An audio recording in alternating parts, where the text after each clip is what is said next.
Turkish-backed Syrian opposition forces on Tuesday struck back against Russian-supported government forces who had made gains in their campaign to eradicate the last opposition strongholds in northwest Syria.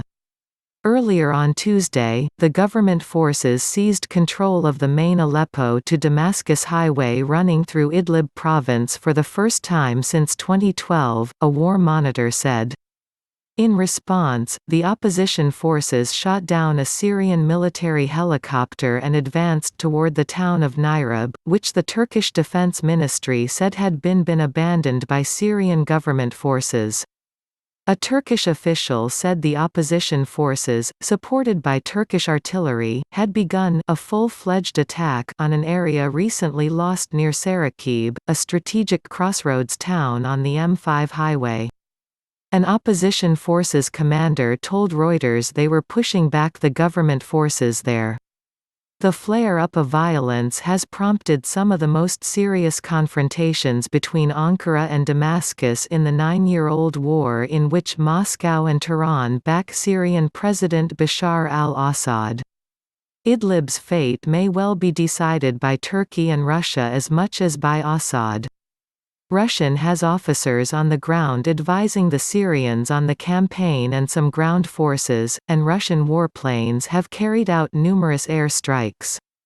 Ankara has sent thousands of soldiers across the border to stem the Syrian offensive. Relief agencies meanwhile said an exodus of hundreds of thousands of civilians from the afflicted areas was the largest such movement in the war and marked a new humanitarian crisis. Turkey, which already hosts 3.6 million Syrian refugees, says it cannot absorb any more. It said it will halt new refugee waves from Idlib and its military will remain there. Turkish President Tayyip Erdoğan said on Tuesday the Syrian government would pay a very heavy price for attacking Turkish troops, including 5 killed on Monday and 8 Turkish personnel killed a week earlier. We gave the necessary responses to the Syrian side at the highest level. Especially in Idlib, they got what they deserved. But this is not enough, it will continue, he said in Ankara, adding he would announce on Wednesday a detailed plan for Idlib. Talks in Ankara between Turkey and a Russian delegation ended on Monday without agreement on halting the clashes, a Turkish diplomatic source said. Ankara told the Russians that attacks against Turkish posts must cease immediately and said it destroyed several Syrian government targets in retaliation. Erdoğan has warned Turkey would drive back Assad's forces unless they withdraw by the end of the month. The Kremlin said on Tuesday all attacks on Russian and Syrian forces in Idlib must stop.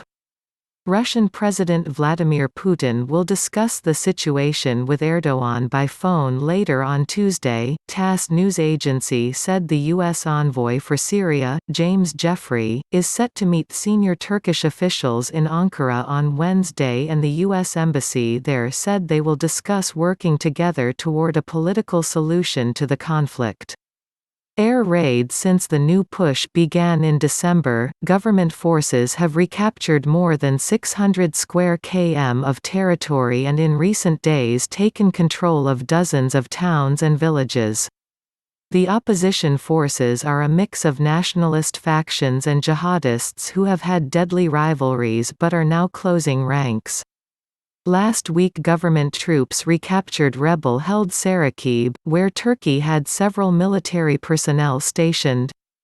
On Tuesday, the Syrian Observatory for Human Rights said the government forces drove opposition forces from a foothold near Aleppo to capture the entire length of the M5 highway that connects Aleppo in the north to the capital Damascus then on to southern Daraa.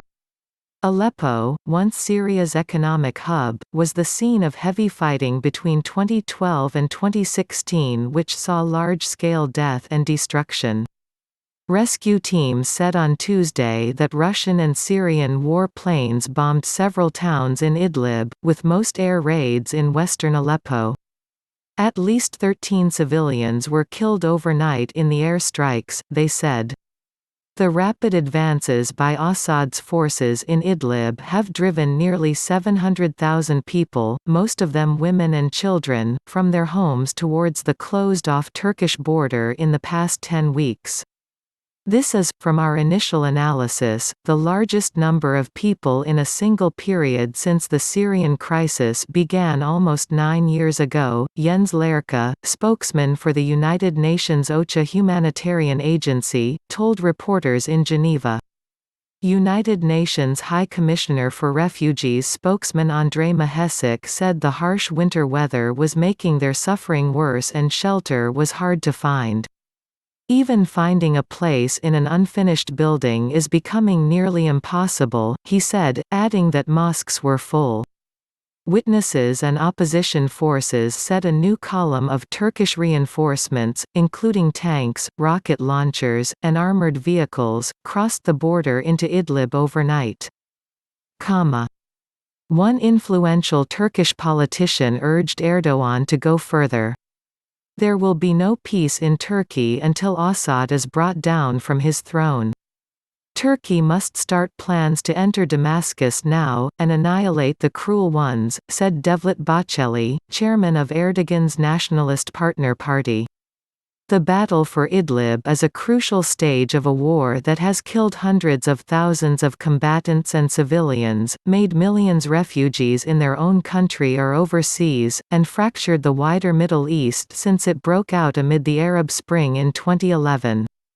Moscow's military intervention in 2015 helped swing the war decisively in favor of Assad, Syria's ruler for nearly 20 years, but he now presides over a devastated country.